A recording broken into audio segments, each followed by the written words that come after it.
नमस्कार दोस्तों, आप सभी का बेस्ट स्टडी चैनल में स्वागत है। आज हम इस वीडियो के अंदर संख्याओं पर आधारित प्रश्न करने वाले हैं, क्योंकि ये हमारा संख्या पद्धति का पार्ट फर्स्ट चल रहा है, जिसमें संख्याओं पर आधारित प्रश्न थे। तो हमने पहली और सेकंड दो वीडियो हम अब तक कर चुके हैं। उन दोनों वीडियो के अंदर हमने संख्याओं के बारे में समझा था, संख्या कितने प्रकार की होती हैं और किस टाइप से बांटा गया संख्या को। ठीक है, अब और ये हमारा संख्या पद्धति का तीसरा लेक्चर है। इस लेक्चर में हम संख्याओं पर आधारित प्रश्न करने वाले हैं। इससे पहले हमने संख्याओं के बारे में जाना था। अगर आप इस वीडियो को पहली बार देख रहे हैं तो सबसे पहले फर्स्ट और सेकंड इन दोनों पार्टों को देखें, क्योंकि इन दोनों पार्टों को देखोगे तभी आपको ये वीडियो अच्छे समझ में आएगा। क्योंकि संख्याओं के बारे में अगर आपको नॉलेज नहीं होगी तो आप इन प्रश्नों को नहीं सॉल्व कर सकते, या आपने कहीं पहले कोचिंग कर रखी है तो आप इसको समझ सकते हैं। अगर अन्यथा इसको नहीं आप समझ सकते, तो इसीलिए आप सबसे पहले पहली और दूसरी ये दोनों वीडियो को देखें। और ये वीडियो कहाँ से देखोगे, तो इसी वीडियो के डिस्क्रिप्शन बॉक्स में जाओगे तो वहाँ पर आपको लिंक मिलेगा। उस लिंक पर क्लिक करें तो आप पहली और सेकंड वीडियो दोनों को देख सकते हैं। और देखने के बाद इस थर्ड पार्ट को देखोगे तो आपको काफ़ी मज़ा आएगा और आपको प्रश्न भी अच्छे समझ में आएंगे। ठीक है, तो इसी के साथ हम इस अपनी वीडियो को स्टार्ट करते हैं। इससे पहले आज दिवाली है, तो सभी को दीपावली की हार्दिक शुभकामनाएं। आपका दिन मंगल हो। ठीक है, तो हम अपने प्रश्न नंबर पहले से स्टार्ट करते हैं और आप इस वीडियो के अंत तक बने रहें, क्योंकि आपको इसमें काफ़ी मज़ा आने वाला है। क्योंकि दो वीडियो अगर आपने देखी हैं तो आपको ये प्रश्न काफ़ी सिंपल और हलवा लगेंगे। ठीक है, तो आगे देखते हैं प्रश्न नंबर पहला। तो अब देखो, एक बार इसको खुद से ट्राई करें वीडियो को पॉज करके।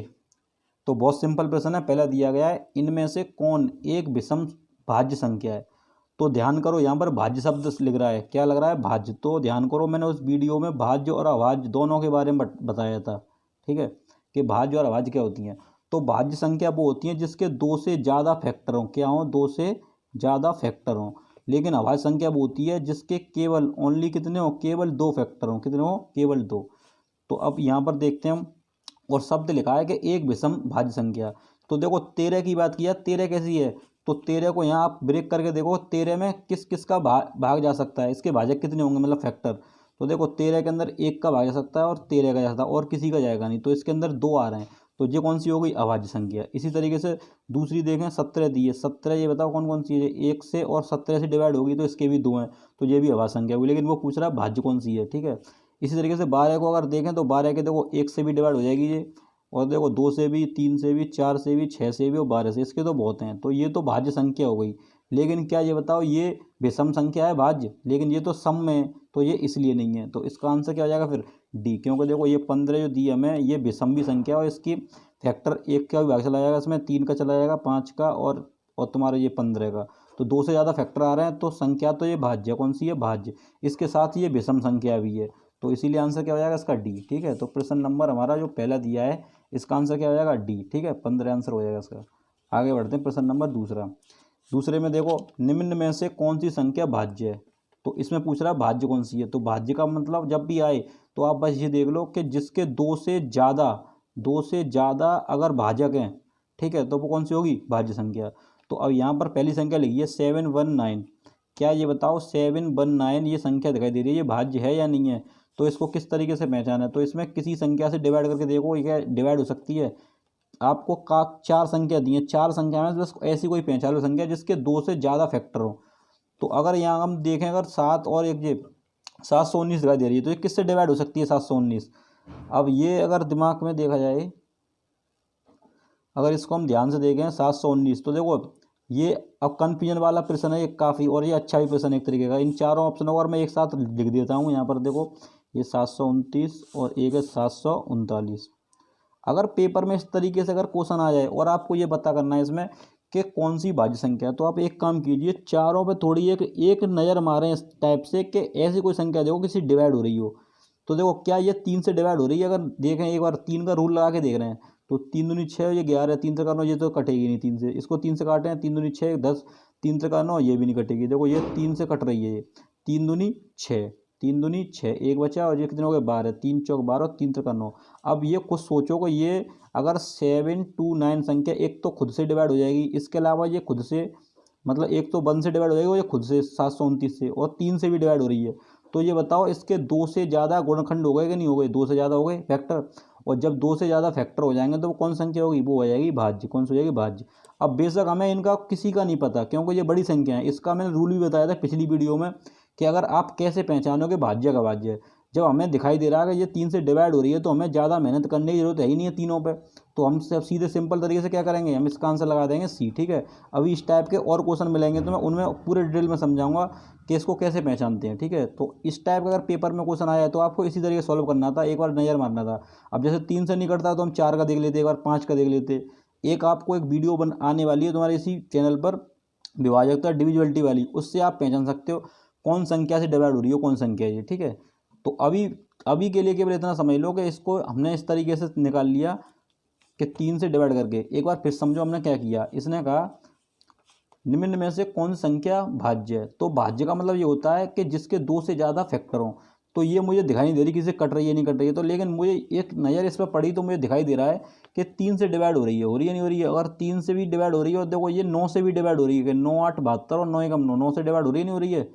तो जब जिसके 2 से ज़्यादा फैक्टर होंगे तो कौन सा ही भाज्य, बस यही आंसर है। अब ये बेशक 3 हमें नहीं पता लेकिन ये तो डिवाइड हो रही है ना, इसीलिए आंसर क्या हो जाएगा, सी। ठीक है, आगे बढ़ते हैं। प्रश्न नंबर तीसरा देखो। प्रश्न नंबर तीसरे में अगर देखें तो इसमें दिया है इनमें से अविभाज्य संख्या। अब देखो शब्द क्या लग रहा है, अविभाज्य। अविभाज्य का मतलब हो गया एक तरीके की, ये अभाज्य पूछ रहा है। क्या पूछ रहा है, अभाज्य। क्योंकि अगर केवल भाज्य लिखी होती तो डिवाइड वाली आ शब्द लग रहा है इसके आगे, इसका मतलब ये कहना चाह रहा है इसी भाषा को कि इसमें से जो इससे कोई कटे ना। तो आप इस संख्या को देखो पहले, जैसे 121 लिखी हुई है, ये तो सभी को याद भी होगा, ये 11 का क्या होता है, स्क्वायर होता है, तो ये 11 से कट जाएगी, तो ये तो कौन सी होगी, ये संख्या होगी भाज्य। ठीक है, तो ये तो आंसर होगा नहीं। दूसरा देखना 141, तो देखो इसमें 3 का अगर भाग लगा देखो 3 से ये कट रही है कि 3 चौक 12, कितना बचा 2, 3 सत्ते 21, ये भी 3 से कट गई, तो ये भी कौन सी हो जाएगी, भाज्य संख्या हो जाएगी क्योंकि इसके 2 से ज़्यादा फैक्टर हो गए। इसको अगर ध्यान से देखें कि 181 और एक बची 161, अब इसमें 3 का तो भाग जाएगा नहीं। अगर एक बार एक काम को 7 का भाग लगा देखो, 7 दूनी 14 और 4 41 नहीं बचेंगे। क्या इसके अंदर किसे कट रहा है, देखो ये 7 से डिवाइड हो रही है, ये 7 दूनी 14, कितने बचे यहाँ से, तो 2 बचे 21 हो गए, तो 7 21 देखो पूरी पूरी कट गई। तो आंसर क्या हो जाएगा फिर इसका, 181 हो गया। ये तो कट ही रही है, ये कौन सी हो जाएगी, भाज्य। अब आप ये सोच रहे होगे कि आपने क्या सोच लिया कि 7 से कैसे काट दीजिए और ये 7 से नहीं कटी। तो इसके लिए अब देखो, अब तो मैं बता दूं कि मैंने इसीलिए कह रहा हूँ कि अगर आप पहली बार आए उस पर, तो पहले जो पिछली वीडियो जो मैं करा दी है उनको देखो, तब समझ में आएगा, क्योंकि मैंने उसमें समझाया था कि आभाज्य संख्या कैसे पहचानते हैं। तो अब देखो, जैसे ये दिए 181 और एक ये दिए 161, अब मुझे ये पहचानना है कि ये 161 भाज्य है कि नहीं है, भाज्य या अभाज्य है। तो इसके लिए मैंने ये कहा था कि इसको ये देखो 161 किस संख्या के नज़दीक ये स्क्वायर आ रहा है। जैसे 13 का स्क्वायर करोगे तो 169 होता नहीं होता है, अगर 12 करोगे तो 144 होता है, और अगर 14 कैसे करोगे तो 196 होता है। तो अब आप ये देखो 161 किसके नज़दीक है, लगभग 13 के आ रही है, 169 के, बस इसे थोड़ा सा ज़्यादा वाई ले लो तो 13 तक। तो अब तुम्हें क्या करना है, एक से लेकर 13 तक की आभाज्य संख्या लिखो। तो जैसे देखो 2 3 होती है, 5 होती है, 7 होती है, और एक 11 होती है, और 13, बस इन्हीं संख्याओं से डिवाइड करके देख लो। अगर इनसे किसी से भी ये डिवाइड हो गई तो ये फिर कौन सी आएगी, भाज्य, और अगर नहीं हुई तो क्या हो जाएगी, अभाज्य। तो भाग लगा के देखो, 2 का भाग चला जाएगा इसमें, नहीं जाएगा, कि 2 8 16 नहीं जाएगा। 3 का भाग लगाएं, 3 पंजे 15, 11 बचेगा, नहीं जाएगा। 5 का नहीं जाएगा, वो 5 ही नहीं है पीछे। 7 का भाग लगाएं, 7 दूनी 14, 2 बचे, देखो ये 7 से कट रही है। जब 7 से कट रही है तो अब ये बताओ 161 के 3 फैक्टर नहीं होगा, एक तो एक से कट रही है, एक 161 से कट रही है और 7 से, तो 3 फैक्टर हो गए। और जहाँ पर 2 से ज़्यादा फैक्टर हो जाते हैं वो कौन संख्या होती है, वो होती है भाज्य। कौन सी होती है, भाज्य। इसलिए नहीं है। अगर हमें ये पहचाननी होती है कि 181 पहचाना, तो देखो 14 के स्क्वायर करोगे तो 196 होता है, इसी के नज़दीक संख्या निकाल लो। तो 114 तक में, 114 तक में भी यही आएंगी, कौन सी, यही आएंगी जो अभाज्य संख्या। इनका भाग लगा देखो, क्या 2 का भाग चला जाएगा इसमें, नहीं जाएगा। क्या 3 का भाग चला जाएगा, 3 6 18, एक बचा, नहीं जाएगा। 5 का चला जाएगा, 5 का भी नहीं जाएगा। 7 का, 7 दूनी 14, 4 41, नहीं जाएगा।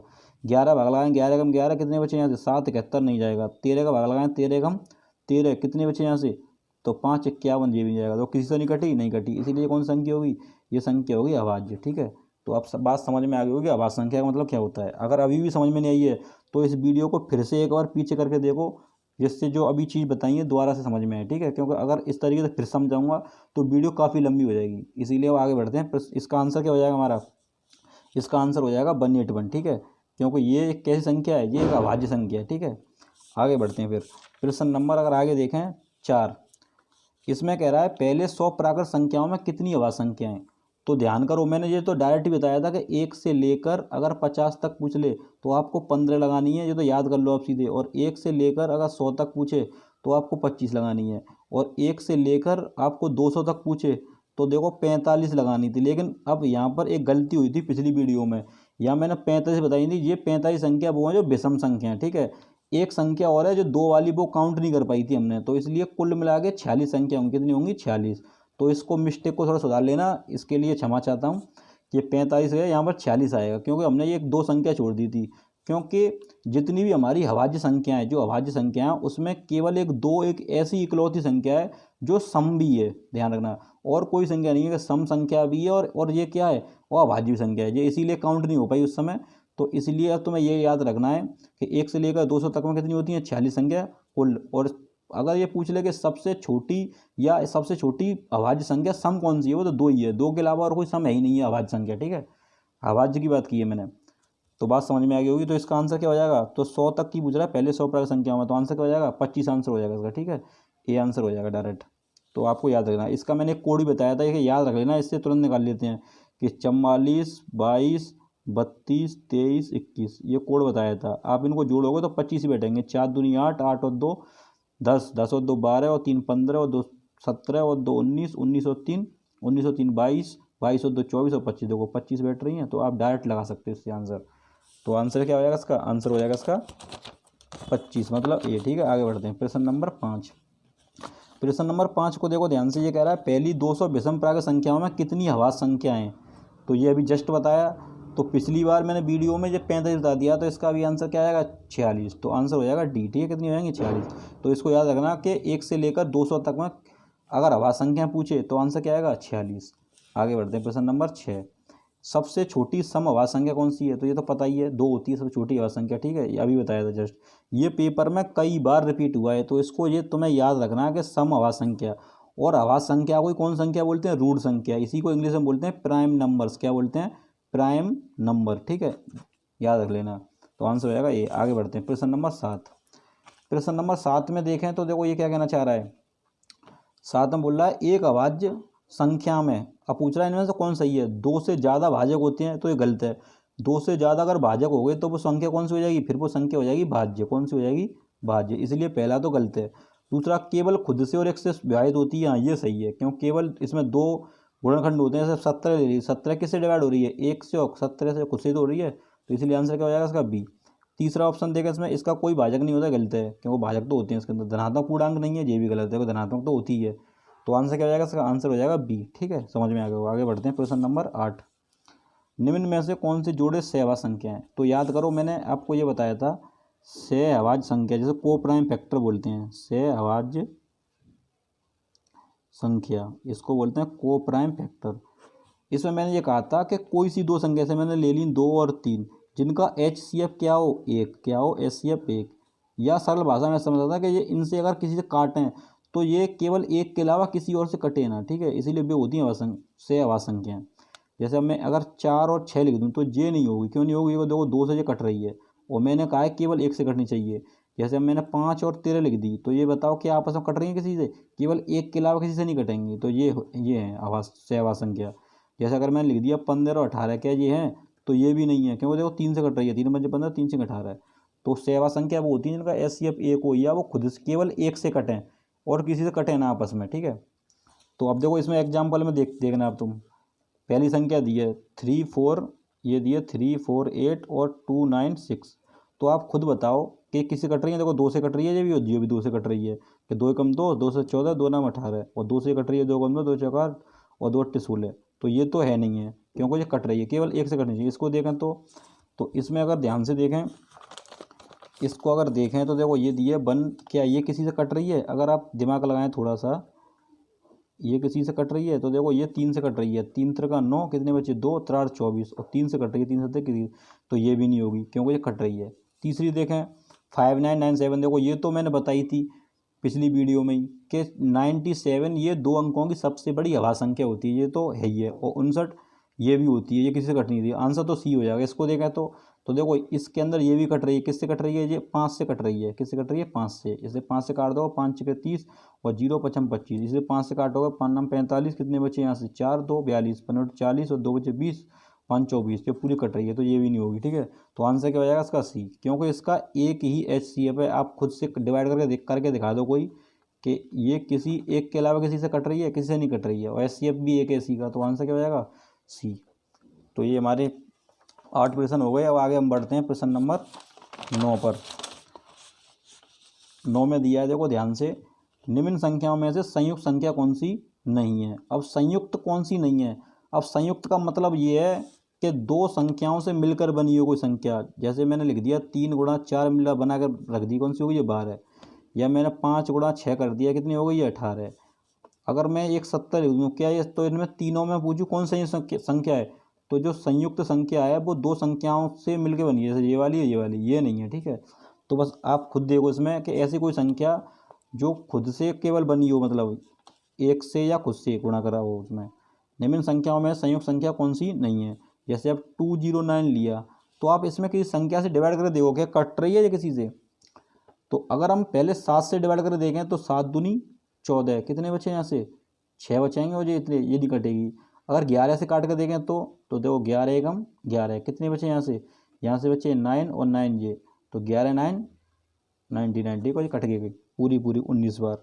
तो ये तो संयुक्त संख्या है, कौन सी है, संयुक्त है पहली। दूसरी देखें 203, इसके अंदर किसी से डिवाइड करके देखो, इसके अंदर फिर से 11 का भाग लगा के देखो, तो जैसे 11 से कटेगी नहीं। और अगर किसी से काट कर देखो, मतलब 7 से काट कर देख लो इसको, तो 7 से काटें 7 दूनी 14, कितने बचे हैं, 6 7 नाम 63, देखो ये भी कट रही है 7 से। तो ये भी कौन संख्या है, ये भी संयुक्त संख्या है, ठीक है। इसी तरीके से अगर हम तीसरी देखें, ऊपर दिए 161 और एक रहेगी हमारी 109, तो इसको किसी से डिवाइड करके देखो, किसी कट रही है ये, तो देखो 7 से काट कर देखें, 7 दूनी 14, कितने बचे यहाँ से, 2 बचे 21, 7 तिक्की, देखो पूरी कटेगी। लेकिन 109 किसी से नहीं कटेगी। ये कैसी संख्या है, ये एक अभाज्य संख्या है।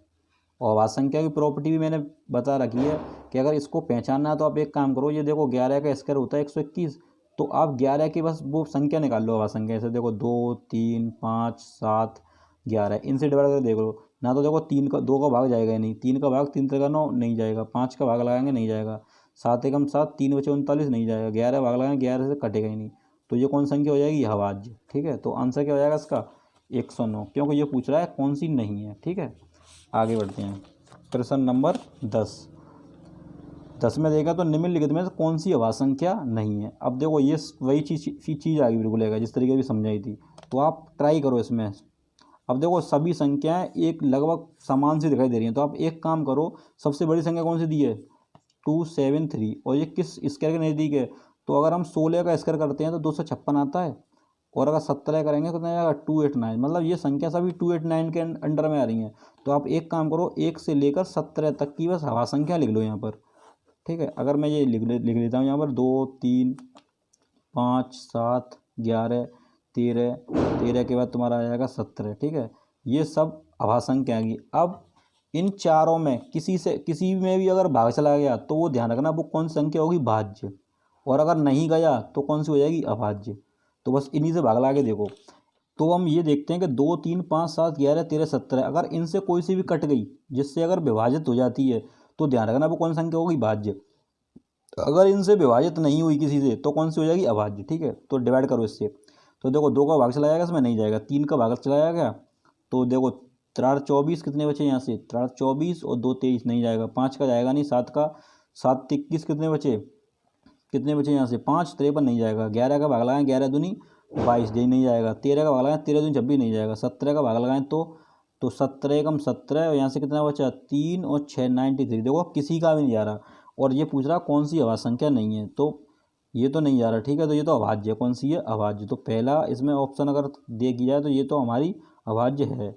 दूसरा देखें 243, इसमें देखो 3 का भाग चला जाएगा, 3 24 3 एम 3, और जब इसमें भाग जा रहा है तो ये कौन सी हो जाएगी, ये हो जाएगी भाज्य संख्या, कौन सी हो जाएगी, भाज्य। और तुम्हारा क्वेश्चन क्या कह रहा है, निम्नलिखित में से कौन सी संख्या अभाज्य नहीं है। अभाज्य नहीं है तो इसका मतलब क्या पूछना चाह रहा है, ये पूछ रहा है कि भाज्य बताओ कौन सी है, और भाज्य ये है क्योंकि 3 का भाग जा रहा है इसके अंदर, जा रहा है। तो आंसर ये हो जाएगा। आगे मेहनत करने की कोई जरूरत नहीं है, किसी में भी अगर तुम भाग लाओ इन दोनों में भी ऑप्शन तो किसी से भी कोई कटेगी नहीं, नहीं आप खुद से ट्राई करना, नहीं जाएगी। इसीलिए आंसर क्या हो जाएगा इसका, बी आंसर हो जाएगा। ठीक है, समझ में आ गया होगा। आगे बढ़ते हैं, प्रश्न नंबर 11। 11 में दिया है 2 अंकों की सबसे बड़ी अभाज्य संख्या क्या है। तो ये तो तुम्हें डायरेक्टली बताई थी कि अगर 2 अंकों की अगर सबसे छोटी पूछे, 2 अंकों की सबसे छोटी पूछे तो वो होती है 11, और 2 अंकों की सबसे बड़ी पूछे तो वो होती है 97। ठीक है, अगर 3 अंकों की पूछ ले अगर सबसे छोटी तो वो हो जाएगी 101। ठीक है, इतना याद रखना है आपको इन दोनों संख्याओं में। अगर 3 अंक की पूछ ले कि 3 अंक की बता दो तो वो हो जाएगी 998, वो सॉरी 997। ठीक है, ये हो जाएगी 3 अंकों की। इससे ज़्यादा कोई पूछता नहीं है, ज़्यादातर बस तुमसे मोस्टली ये यहाँ तक पूछ सकता है कि 2 अंकों की संख्या होता है। 1 अंक की तुम्हें पता ही है सबसे छोटी संख्या होती है 2, और 1 अंक की सबसे बड़ी हो जाएगी 7। ठीक है, 2 अंकों की जो 11 हो गई छोटी और बड़ी हो गई 97। अगर 3 अंकों की पूछ ले तो 101 हो जाएगी, और 3 अंकों में सबसे बड़ी पूछे तो क्या हो जाएगी 997। ठीक है, तो ये इसका आगे आंसर समझ में आ गया होगा। तो इसका आंसर क्या हो जाएगा, डी हो जाएगा। ठीक है, आगे बढ़ते हैं। अब देखो प्रश्न नंबर 12। अब 12 नंबर को अगर हम ध्यान से देखें तो 12 को किस तरीके से करेंगे, तो ये पूछना चाह रहा है 50 और 80 के बीच अभाज्य संख्याओं का योगफल ज्ञात कीजिए। तो अब तुम्हें क्या करना है, 50 से लेकर और 80 के बीच में अभाज्य संख्या का योगफल। अगर इसमें केवल ये ना पूछता योगफल, ये पूछता कितनी संख्याएं, तो हम इस फॉर्मूला को यूज कर लेते 44, 22, 32, 23, 21। हम डायरेक्ट बता देते कि 10 से 20 तक ये, 20 से 30, 30 से 40, 40 से 50, 50 से 60, तो 50 से और यहाँ तक 80 तक ही पूछता तो हम यहाँ से बता देते कि इन जोड़ लेते, 3 और 2 5 और 2 7 और 3 10, तुरंत आंसर आ जाता। लेकिन इस बार प्रश्न में क्या दिया, अभाज्य संख्याओं का योगफल पूछा है। तो अब आपको ये समझ होनी चाहिए कि 50 से लेकर 80 की कौन कौन संख्या होती हैं। तो आप पहले ध्यान से सोचो 50 से लेकर 60 के बीच की कौन कौन संख्या होती हैं। ठीक है, फिर आप 60 से लेकर 70 तक के बीच की निकाल लो, और फिर आप 70 से लेकर 80 के बीच की निकाल लो, फिर उनको जोड़ लेना। तो 50 देखो होती नहीं है। 51 की बात की जाए तो 13 17 51 होते तो वो होगी नहीं, 53 होती है। कौन सी होती है, 53। 54 भी नहीं होगी, 55 भी नहीं होगी, 56 भी नहीं होगी। 57 की बात की जाए तो 5 और 7 12, ये भी नहीं होगी, वो 3 से डिवाइड हो जाएगी 57। अगर 58 की बात है ये भी नहीं होगी, तो कौन सी हो जाएगी, वो 1 59 हो जाएगी। ठीक है, तो 2 संख्या तो ये होती हैं। अगर 60 के बाद की बात किया तो पहले 61 होती है, 61 के बाद 62 होती नहीं है, ना 63 होती है। ठीक है, ना 64 होगी, ना 65 होगी, ना 66 होगी, ना 67, 67 तो 6 7 67 हो सकती है, तो 6 और 7 6 दूनी 12 13, 67 हो गई। एक 68 होती नहीं है। अगर 69 की बात की जाए तो ये 3 से डिवाइड हो जाएगी, तो इसमें 2 संख्या जो होंगी। अगर 70 से 80 की बात की जाए तो पहली हो जाएगी 71 और दूसरी हो जाएगी 73, और फिर 78, 7 और 8 हुए नहीं, तो 7 1 9 हो जाएगी, कि 9 7 16 ही नहीं होगी। ठीक है, अब मैं इस तरीके से क्यों जोड़ रहा हूँ आपको ये समझ में आया होगा। ये इस तरीके जोड़ रहे हैं, ये मैं विभाजकता वाला रूल लगा रहा हूँ, ये आगे एक वीडियो में कराऊंगा, उससे समझ में आएगा तुम्हें मैंने क्या लगाया इसमें। अभी केवल तुम इतना जान लो कि 50 60 के बीच में, ये तो पिछली वीडियो में मैंने बताया भी है, आपने अगर देखा होगा तो अच्छे से। तो 2 संख्या जो है, 2 इसके अंदर और 3 इसके अंदर, इनका योग पूछ रहा है तो इनको जोड़ लो सभी को। तो 5 3 5 9 6 1 और 6 7, और ये हो जाएगा 7 1 7 3 और 7 9, इनको सभी को जोड़ लो। तो देखो 9 और 3 12 और 1 13, 13 और 7 20 हो गए, 20 21, 21 और 9 ये हो 30 और 3 33, 3 हासिल लगी 3। ठीक है, अब देखो इसमें अगर हम जाएँ ऑप्शन में, अब खुद सोचो कि ना इनके बीच का योग पूछा है। अगर मैं ये जोड़े तो लास्ट में देखना क्या आ रहा है, 3, और 3 देखो ऑप्शन में किस में आ रहा है, सी में। सी में आ रहा नहीं आ रहा है, तो आप डायरेक्ट भी आंसर लगा सकते, पूरा मत जोड़ो। ये होती है टेक्निक। ठीक है, थोड़ी सी अगर पेपर में स्ट्रेटजी इस तरीके से करोगे ना अपनाओगे तो टाइम बच जाता है। अब जैसा फिर पूरी जोड़ लो, कोई दिक्कत नहीं। अगर कंफर्म करना है तो 5 और 3 8 हो गए, और 8 और 5 कितने हो गए, तो 8 और 5 13, 13 और 6 हो गए 19, 19 और 6 25, 25 और 7 32, 32 और 7 हो जाएगा 39, और 39 और 7 तो ये हो जाएंगे 46। तो आएगा आंसर इसका 463। ठीक है, आंसर हो जाएगा सी। ठीक है, 12 नंबर क्वेश्चन 50 और 80 के बीच की अभाज्य संख्या योगफल समझ में आ गया होगा। एक बार फिर समझ लो, 50 60 के बीच हमने 2 संख्याएं देखी, और ये चीज़ मैं पूरी पिछली वीडियो में बता चुका हूँ, ये सभी बताई थी। ठीक है, तो समझ में आ गया होगा। अगर अभी वो वीडियो नहीं देखी है आपने तो सबसे पहले इसी डिस्क्रिप्शन बॉक्स में वो लिंक दिया, उस पर क्लिक करें और उस वीडियो को देखें, तभी आपको ये चीज़ें अच्छे समझ में आएंगी। ठीक है, तो इसका आंसर क्या हो जाएगा 463। आगे बढ़ते हैं, प्रश्न नंबर 13। निम्नलिखित में से कौन संख्या परिमेय संख्या नहीं है। तो बहुत सिंपल प्रश्न है, परिमेय संख्या नहीं है। अभी बताओ परिमेय संख्या नहीं है तो वो कौन सी होगी, फिर अपरिमेय। कौन सी होगी, अपरिमेय। और अपरिमेय मैंने डायरेक्ट बताया था पेपर उसी में, मतलब पिछली वीडियो में, कि पाई होती है, और पाई दिखाई दे रही है हमें डायरेक्ट।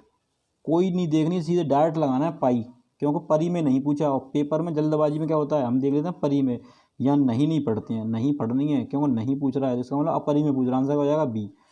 अब ये दिए थे अंडर में, और मैंने यही बताया था कि अपरी में कौन सी होती हैं और परी में कौन सी होती हैं, ठीक है। तो इसकी बात की जाए, देखो इसमें कौन संख्या, परी में संख्या नहीं है, एक सेकंड, लेकिन ये यहाँ पर ये आपको ये दिख रहा है ना, ये पॉइंट दिख रहा है, ये पॉइंट नहीं है, ठीक है ना, ये पॉइंट है। क्योंकि अगर हमने ये पॉइंट लगा दिए तो ये कौन सी हो जाएगी फिर, ये संख्या हो जाएगी अपरी में।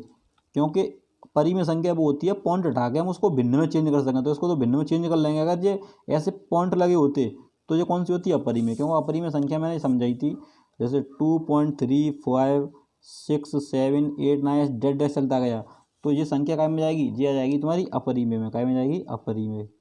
ये अलग अलग नंबर आ रहे हैं तो ठीक है, अगर सेम होता तो परी में हो जाती। अगर यह इस तरीके 32578 अगर इतना लिख दिया, तो इसको हम इस यहाँ से पॉइंट हटा के नीचे 10 लगा सकते हैं, फिर इसको काट के भिन्न बना सकते हैं, इसीलिए फिर ये कौन सी बन जाएगी, परी में, ठीक है। तो अपरी में वो होती है जो यहाँ पर अलग अलग प्रकार से नंबर चलते जाएँ पॉइंट के बाद, और वो रुके ना, वो चलते चले जाएँ अलग अलग प्रकार से। अगर ये सेम होते 2.3333333 डैश, तो ये परी में होती। क्यों होती, क्योंकि इस पर हम बार लगा देते यहाँ पर, और बार लगा के इसको हम चेंज कर लेते उसमें भिन्न में। ये बार वाला टॉपिक भी कराऊंगा आने वाली वीडियो में, ठीक है।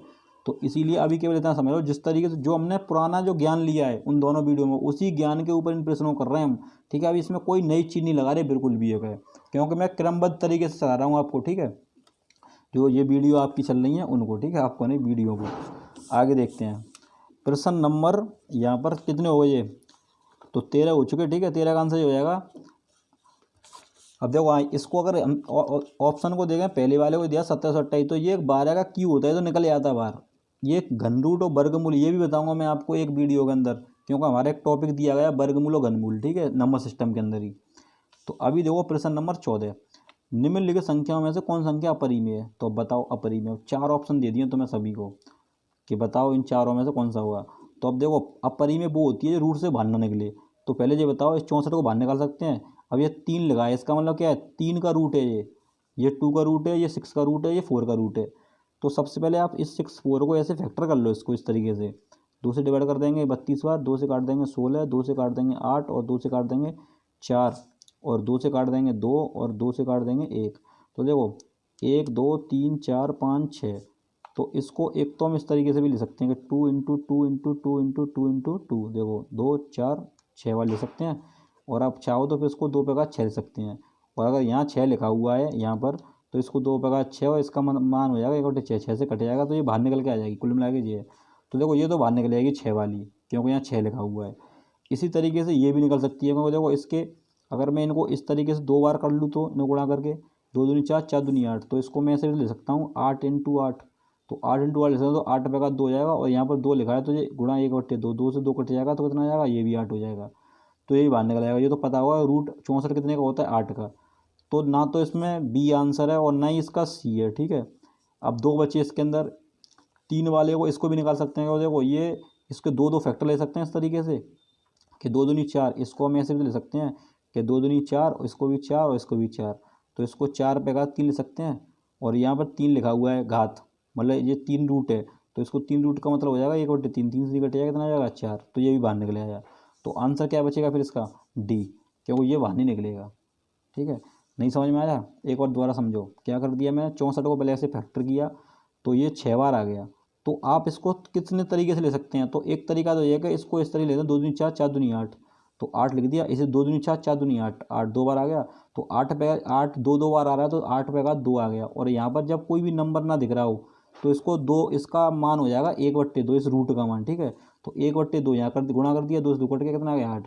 ऐसे इसको देखा हमने 6 लिख रहा है यहाँ पर, तो 6 के अंदर हमने क्या किया, इसको इस तरीके लिखा 6 बार, 1 2 3 4 5 6, तो 2 को 6 बार लिख दिया, 2 पे का 6, और यहाँ भी देखो 6 रूट लगाया, तो 6 का मतलब क्या हो जाएगा, ये 1/6 मान आ गया इसका 6 से 6 कट गया, 2 आ गया। इसी तरीके से हमने इसको 3 को देखा, तो 3 को मैंने 3 वाले को मैंने क्या किया, 2 2 करके 2 फैक्ट 3 बार बना दिया, 2 दूनी 4, 2 दूनी 4, 2 दूनी 4, तो ये लिख दिया 4 4 4, तो 4 का क्यों कर दिया, और ये 3 लिखा है तो 1/3, 3 से कट गया 4। इसको नहीं बना सकते हम कैसे भी, क्या ये बताओ, आप इनको 4 बना सकते हो, 4 बनेगा ही नहीं किसी तरीके से। तो इसलिए आंसर क्या हो जाएगा इसका, डी, क्योंकि ये बाहर नहीं निकल रही है रूट से, और जो रूट से संख्या बाहर ना निकले वो कौन सी होती है, अपरी में। तो आंसर क्या हो जाएगा, आंसर हो जाएगा इसका डी। ठीक है, क्यों पूछ रहा था निम्नलिखित संख्याओं में तो कौन सी अपरिमेय संख्या है। आगे देखते हैं प्रश्न नंबर 15। निम्नलिखित में से कौन सी एक परिमेय संख्या है। अब इसमें यहाँ पर क्या पूछा, परिमेय। परिमेय रूट से बाहर निकलेगा, देखो ये निकल रही है क्योंकि ये इस तरीके से लिखी हुई है 8, तो इसको हम ऐसे ले सकते हैं कि 2 × 2 × 2 और ये 3 लिखा है, तो दो कितनी बार आ रहा है, 3 बार, तो 3 घात लगा दी। और इसका मान कितना हो जाएगा, इसका मान हो जाएगा 1/3, तो 3 से 3 कट जाएगा तो आंसर कितना हो जाएगा 2।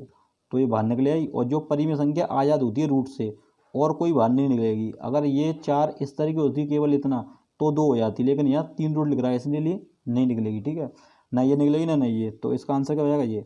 इन रूट और घन रूट को हम आगे नेक्स्ट एक वीडियो आएगी उसको समझेंगे, क्योंकि हमारा एक टॉपिक दिया है नंबर सिस्टम में वर्गमूल घनमूल, उसको अच्छे से बिल्कुल बेसिक से जीरो से समझेंगे इनको। ठीक है, अभी केवल इतना समझ लो हम परिमेय और अपरिमेय संख्या निकाल रहे हैं तो किस तरीके से सॉल्व करेंगे। आगे देखें, नेक्स्ट क्वेश्चन दिया है सभी परिमेय संख्याएं पूर्णांक होती हैं, काल्पनिक होती हैं, पूर्ण संख्या होती हैं, वास्तविक संख्याएं। तो आप ध्यान करो कि मैंने संख्याओं को 2 भागों में बांटा था, एक बांटा था काल्पनिक संख्याओं में, एक बांटा था वास्तविक संख्याओं में। तो काल्पनिक में तो मैंने बोला था कि हमारे सिलेबस में नहीं है, लेकिन वास्तविक संख्याओं में सभी थी। तो वास्तविक संख्याओं को फिर मैंने 2 भागों में डिवाइड किया था, फिर बांटा था परिमेय संख्याओं में और अपरिमेय संख्याओं में। तो जो इसका आंसर क्या हो जाएगा, सभी अपरिमेय संख्या क्या में जाएंगी, वास्तविक में। तो आंसर हो जाएगा इसका डी। ठीक है, आगे बढ़ते हैं। प्रश्न नंबर 17, निम्नलिखित में से परिमेय संख्या कौन सी है। तो इसमें से पूछा कौन सी परिमेय संख्या है। तो अब देखो ये भी सिंपल है, इनको चारों को सॉल्व करना है। इनको चारों को सॉल्व करने से पहले एक बार 4 ऑप्शन पर नज़र मार लो एक बार। तो चारों को जब नज़र मारोगे तो तुम्हें ये बी वाला ऑप्शन दिख जाएगा कुछ, कि देखो अभी ये 3√8 ये वाला सॉल्व किया था ऊपर, देखो ये, तो इसका मान क्या निकाला था, इसका निकाला 2। तो इधर जब जो इसका 2 मान आएगा तो माइनस के 2 ये दिए, तो 2 से 2 कटेगा तो ना जाएगा 0। तो 0 कौन सी संख्या होती है, 0 होती है परिमेय संख्या। कौन सी होती है, परिमेय भी बोल सकते हैं इसे। तो इसने यही पूछ रहा है कि निम्नलिखित में से कौन सी संख्या परिमेय है। तो आंसर क्या हो जाएगा बी। ठीक है, समझ में आ गया होगा। आगे देखो प्रश्न नंबर 18, सबसे छोटी पूर्ण संख्या और सबसे छोटी प्राकृत संख्या का गुणनफल क्या है। तो ध्यान करो, सबसे छोटी पूर्ण संख्या बताई थी, पूर्ण संख्या के अंदर देखो ये छिपा हुआ है 0। तो बस ऐसे याद रख लो कि सबसे छोटी पूर्ण संख्या क्या होती है, 0। अगर सबसे बड़ी पूछे तो ना तो तुम प्राकृतिक संख्या सबसे बड़ी बता सकते हो, ना तुम पूर्ण संख्या सबसे बड़ी बता सकते हो, ना विषम बता सकते हो, ना कोई बड़ी तो नहीं बता पाओगे, लेकिन छोटी सबकी बता दोगे। तो इसलिए सबसे छोटी पूर्ण संख्या क्या होती है, 0, मैंने बताई भी थी। तो 0 हो गई। और सबसे छोटी प्राकृतिक पूछे तो सबसे छोटी प्राकृतिक संख्या होती है 1। और इसका पूछना चाह रहा है ये बताओ गुणनफल बता दो। क्या बता दो, गुणनफल। गुणनफल का मतलब था गुणा। तो 1 का 0 में गुणा करेंगे तो कितना हो जाएगा, आंसर 0। 0 एक ऐसी संख्या है कि दुनिया की कोई सी भी संख्या से टकरा गई तो आंसर क्या हो जाएगा, 0 कर देगी। ठीक है, कितना भी व्यक्ति हीरो बन रहा हो और वो 0 से टकरा गया तो क्या बना देगी उसे, 0। तो इसको याद रखना, 0 से बच के रहना। तो आंसर क्या हो जाएगा इसका, 0। तो आंसर हो जाएगा इस 18 का ए। ठीक है, आगे बढ़ते हैं। तो अब हम प्रश्न नंबर 19 देखते हैं। 19 में दिया है निम्नलिखित में कौन सी शांत दशमलव संख्या है। तो अब ध्यान करो, मैंने पिछली वीडियो में शांत और अशांत इन दोनों के बारे में बताया था। शांत संख्या वो होती है जहाँ पर जिसमें किसी में भाग लगाकर और वो रुक जाए। जैसे 5 में 2 का भाग लगाएं तो देखो 2.5 आ जाएगा। इसी तरीके से मान लो 12 में, उसमें 13 में मान लो 4 भाग लगाना है हमें, तो 4×3 12 कितना बचा, 1 बचा, पॉइंट लग गया, 10 हो जाएंगे। 4×2 8, 2 बचा, 20 हो गए। 4 पर 9 देखो कट गया, तो मतलब ये रुक गई। और आसान संख्या वो होती है जैसे 10 में 3 का भाग लगाया तो 3 3 9, कितने बचे, 1 बचा, 10 हो गया, 3 3 9। ये चलता जाएगा पॉइंट के बाद 3 3 3, रुकेगा नहीं। ऐसे ही जैसे हमने एक एग्जाम्पल और रख दो, जैसे मान लो हमने 12 में 7 का भाग लगा दो, या मान लो 7 का भाग लगा लो, तो 7 1 7, कितने बचे, यहाँ से 5 बचे, पॉइंट लगा देंगे, 50 हो गए, 70 49 हो जाएंगे, 1 बचेगा, फिर 10 हो गए, 7 1 7, फिर कितने बचे, 3 बचे, फिर 30, 7 4 28, मतलब ये भी चलता जाएगा। ठीक है, तो पिछली वीडियो में मैंने यही बताया था कि आसान संख्या 2 भागों में होती हैं, एक होती है रिपीटेड और एक होती है नॉन रिपीटेड। इसीलिए बोल रहा है कि इसमें ये बताओ शांत दशमलव। और मैंने भी तुम्हें बताया था कि अशांत संख्याएं 2 तरीके से होती हैं। अगर आपने अभी तक वो वीडियो नहीं देखी है पिछली वाली, तो इसी वीडियो के डिस्क्रिप्शन बॉक्स में जाकर उसको देखो पहले, क्योंकि उसमें मैंने अच्छे समझाया था शांत और अशांत संख्या कौन सी होती हैं। ठीक है, जिससे इस वीडियो में ज़्यादा दिक्कत ना हो समझने में। तो अब देखो, ये तो थोड़ी सी मैंने बता दी बात कि शांत और अशांत के दशमलव में अंतर क्या होता है। अब इसको देखो किस तरीके से, स्मार्ट तरीके से, किस तरीके से हम जल्दी आंसर निकाल सकते हैं। ये तो हमने पहचान लिया है। जैसे ये दिया है निम्नलिखित में से कौन सी शांत दशमलव संख्या है, तो बस ये 2 हिंट रखनी है पहले पास, तो अपने पास, कि हमें अगर जो संख्या रुक जाए पॉइंट के बाद, चाहे 1 अंक तक चाहे 2 अंक तक, कितने भी अंक तक बस रुक जाए, वो आगे लगातार चलती ना जाए। अगर चलती जाएगी तो वो अशांत हो जाएगी, और चलती नहीं गई तो शांत हो जाएगी। अब जैसे 1/32, 1/24, 1/96, 1/48, ये 4 एग्जाम्पल लिखे हैं। तो इसकी ट्रिक देखो, एक एक ट्रिक की अगर बात की जाए, मतलब हम इसको शॉर्ट भी मान सकते हैं कि अगर किसी के अंदर नीचे अगर 3 बचे या 7 बचे या 11 बचे या 13 बचे या मान लो 17, इस तरीके के अगर नंबर निकल रहे हो नीचे के, नीचे वाले जो हर के अंदर हमारे 3, 7, 11, 13, 17 इस टाइप के नंबर हो, तो ध्यान रखना अगर वो बच रहे हैं तो 100% आसान संख्या होगी। कौन सी होगी? आसान संख्या। अगर ये नहीं होंगे तो हो सकता है वो शांत हो। जैसे एग्जाम्पल में दिया है 132, तो ये बताओ 132 के अंदर कोई 3 छुपाए नहीं है, तो इसको तो छोड़ो, अभी इस पे आओ सीधे। वो 1/24, 1/96 और हमारा लिखा हुआ है 1/48, ये 4 ऑप्शन दिए हैं। इसमें अगर ध्यान से देखो, देखो ये 24 बनी हुई है, किससे मिलके बनी है? 3 का गुणा करेंगे 4 24, तो 3 इसके अंदर छिपा है। यहाँ पर देखें 3 इंटू और 3 दूनी 3 3 का 9, 3 बार चला जाएगा, 3 दूनी 6, 32 गुणा 3, देखो ये भी 3 छिपा है यहाँ पर।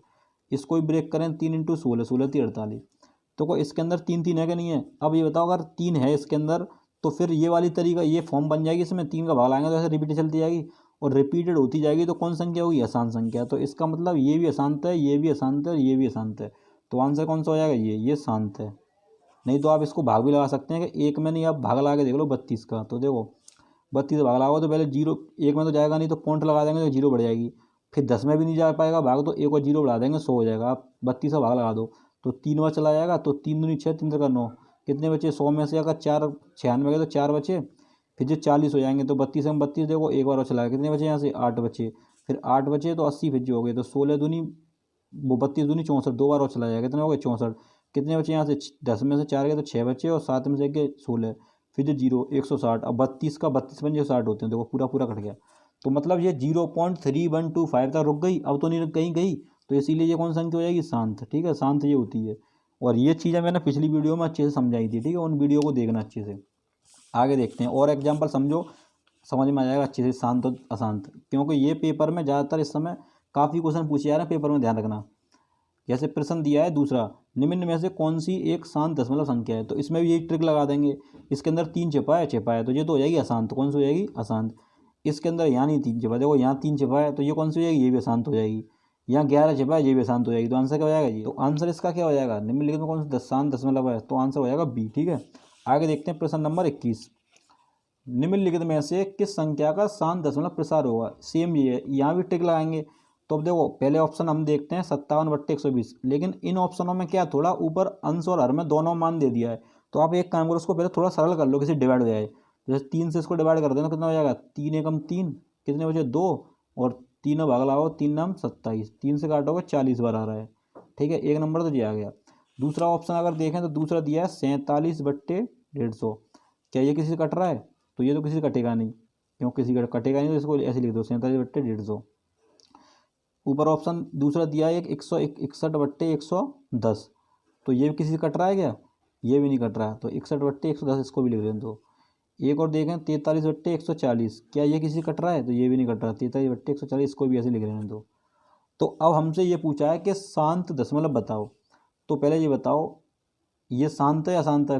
क्या इसके अंदर 40 के अंदर कुछ छिपा है? 3, या आपको ऐसा दिख रहा हो 3 छिपा हो, या 11, 7, 13 कुछ है? नहीं है, हो सकता है ये शांत है। क्या है ये? शांत है। लेकिन इसके अंदर देखो, इसके अंदर देखो 3 छिपा है, 3 इंटू 50, यहाँ देखो 11 छिपा है, 11 इंटू 10। इसको देखें तो यहाँ भी देखो 7 छिपा है, 7 इंटू 20, तो यहाँ 11, 7 और 3 आ रहा है, और जो ऊपर कोई संख्या पहले कटी नहीं है, तो इसलिए ये तो अशांत होगी, ये भी अशांत, ये भी अशांत। तो शांत संख्या कौन सी हो जाएगी? ए। तो आंसर हो जाएगा ए। ठीक है, इसका आंसर क्या हो जाएगा? ए, 57/120। आगे बढ़ते हैं प्रश्न नंबर 22। 22 में देखें, निम्न में से कौन सी अवशांत दशमलव है? अवसान का मतलब भी यही होता है, अवसान का मतलब क्या होता है? शांत। शांत या अवसान, बात एक ही है। ठीक है, सेम है। इसको देखो ऑप्शन में 12 से पहले कट जाएगा, 12 पंजे 60, 12 छिंग 72, इसको 1/6 ले सकते हैं। इसको 6 से काटें तो कितना आ जाएगा? ये 6 एकम 6, नीचे 6 एकम 6, एक बचा, और 6 एक बचा, 6 दूनी 12, मतलब 12 छिंग 72। ठीक है, इसको अगर देखें 9 से कट जाएगा, 1/8 आ जाएगा। इसको अगर ध्यान से देखें 3 से कट जाएगा, ये 3 दूनी 6, एक बचा, 3 चौ 12, 24 बार। अब इसके अंदर ये बताओ, देखो इसके अंदर 3 गुणा 2, 3 छिपा है। इसके अंदर देखा 3 इंटू 4 छिपा है, यहाँ नहीं छिपा, यहाँ भी देखो 3 इंटू 8 छिपा है। तो आंसर क्या? इसके अंदर 3 चौक 12 सही है, ये 8 सही है। तो 1/8 में 8 का भाग लगाओ, चला जाएगा सम भाग 0 पॉइंट, ये 10 हो जाएगा। 8 एकम 8, 2 8 एकम 8 कितने कितने 2 बच्चे 20 हो गए, 8 दूनी 16, 4 बचे 8 45, मतलब 0.125 बार चला जाएगा। तो इसका आंसर क्या हो जाएगा 1/8। 1/8 का मतलब हो गया ऑप्शन नंबर सी। तो ऑप्शन नंबर सी कहाँ दिखाई दे रहा है, सी में। मतलब पेपर में कहीं ना कहीं क्वेश्चनों को इस तरीके से ना देकर वो डायरेक्ट ना देकर इनडायरेक्ट वे में लिख देता है इस तरीके से कन्फ्यूजन करने के लिए। तो आपको उन क्वेश्चनों को सबसे पहले क्या करना है, उनको सरल करना है इस तरीके से। ठीक है, आगे देखते हैं प्रश्न नंबर 23। 1 से लेकर 101 तक में कुल कितनी विषम संख्या होती हैं। तो कभी भी 1 से लेकर जैसे 10 तक मैं पूछूं सम विषम, तो 5 सम हो जाएंगी और 5 क्या हो जाएंगी विषम, बराबर बराबर होती हैं। अगर मैं आपसे पूछता कि 1 से लेकर 100 तक में बताओ सम और विषम, तो इसमें सम 50 हो जाती और विषम कितनी हो जाती, विषम भी 50। ठीक है, ठीक है, ये समझ में आ गया पॉइंट है। तो ये समझ में आ गया, बताओ अगर ये 100 तक होती कि 1 से लेकर 100 तक में विषम तो 50 हो जाती, लेकिन इसमें 101 भी तो आ रही है, 101 कैसी होती है विषम, तो 50 तो ये हुई और एक ये, तो आंसर क्या हो जाएगा 51। तो आंसर हो जाएगा इसका डी।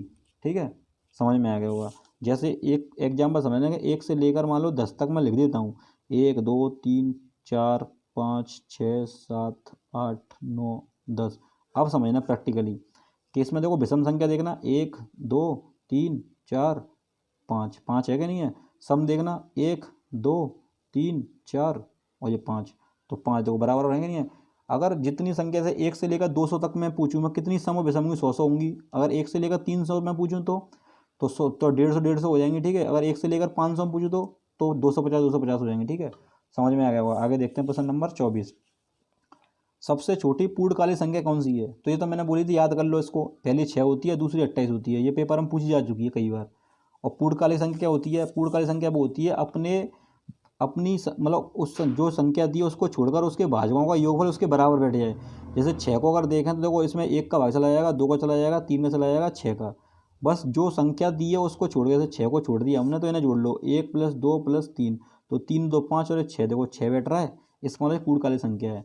एक 28 बताई थी, जैसे 1 का भाग चला जाएगा, 2 चला जाएगा, 4 चला जाएगा, 7 चला जाएगा, 14 चला जाएगा और 28 का। तो 28 को भूल जाओ, इनको जोड़ लो। 14 और 7 कितने हो गए 21, 21 और 4 25 और 2 वो 14 और 7 21, 21 और 4 25, 25 और 2 27 और 1 28, तो देखो 28 योग बैठ रहा है, इसका मतलब यही पूर्णकालिक संख्या है।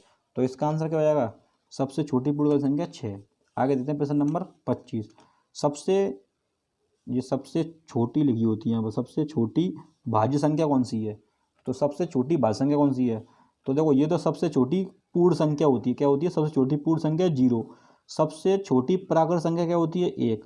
सबसे छोटी अभाज्य संख्या पूछे तो 2 और सबसे छोटी भाज्य पूछे तो आंसर हो जाएगा 4। तो यही बताया था। ठीक है, तो आंसर हो जाएगा डी। तो इस वीडियो में हमने 25 प्रश्न करे और 25 प्रश्न वो किए हमने जो एग्जाम में प्रश्न बन सकते हैं। ये टॉपिक हमारा दिया था संख्याओं पर आधारित प्रश्न। तो हमारा टॉपिक क्या था, संख्याओं पर आधारित प्रश्न। इस पर हमने सॉल्व कर लिए। आपसे पेपर में अगर प्रश्न आएगा तो यहीं से बन के आएगा संख्याओं पर आधारित। ठीक है, वैसे इससे ज़्यादातर प्रश्न बनते नहीं है, बहुत कम बनते हैं, इसलिए बस इसमें जो थे जो एग्जाम लायक प्रश्न थे वो मैंने सभी इसको यहाँ पर इंक्लूड कर लिए। ठीक है, आगे हम अगर आगे नेक्स्ट जो टॉपिक आ रहा है हमारा वो इकाई अंक आएगा। ठीक है, यूनिट 8 का टॉपिक आएगा, उसको देखेंगे ध्यान से आगे आने वाली वीडियो में। तो अभी के लिए धन्यवाद, आगे मिलते हैं नेक्स्ट वीडियो में।